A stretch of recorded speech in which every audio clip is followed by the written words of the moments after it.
నెల్లూరులో యువతి దారుణ హత్యకు గురైంది. మాట్లాడాలని ఆమెను గదికి పిలిచిన స్నేహితుడు నిఖిల్ కత్తితో పొడిచి చంపేశాడు. ఆ తర్వాత పోలీస్ స్టేషన్కు వెళ్లి లొంగిపోయాడు.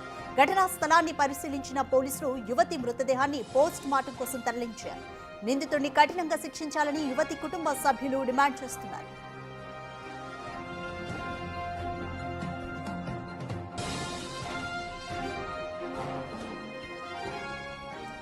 నెల్లూరులో ఒక యువతి దారుణ హత్యకు గురైంది. అయితే ఆమెను మాట్లాడాలని గదికి పిలిచాడు తన స్నేహితుడు నిఖిల్.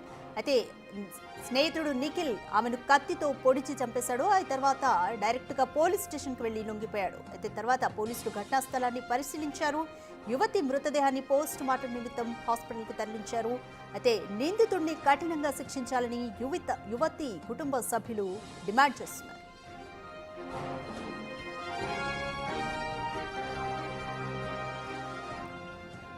నెల్లూరులో ఒక యువతి దారుణ హత్యకు గురైంది. ఆమె స్నేహితుడి చేతిలోనే హత్యకు గురైంది ఆ యువతి. అయితే స్నేహితుడు నిఖిల్ ఆమెతో మాట్లాడాలని గదికి పిలిచాడు. అయితే కత్తితో పొడిచి ఆమెను చంపేశాడు.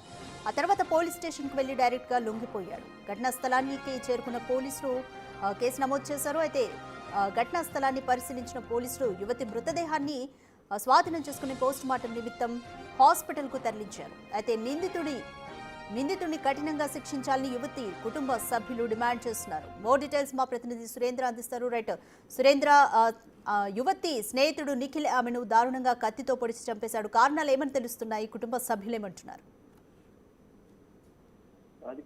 నెల్లూరు కరెంట్ ఆఫీస్ సెంటర్ లో దారుణ హత్య చోటు చేసుకుంది. కరెంట్ ఆఫీస్ సెంటర్ లో ఈ యొక్క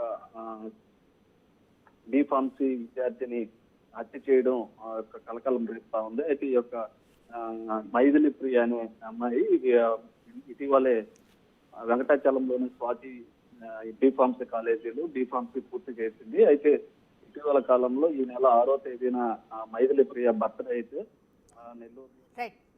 థ్యాంక్ యూ సురేంద్ర.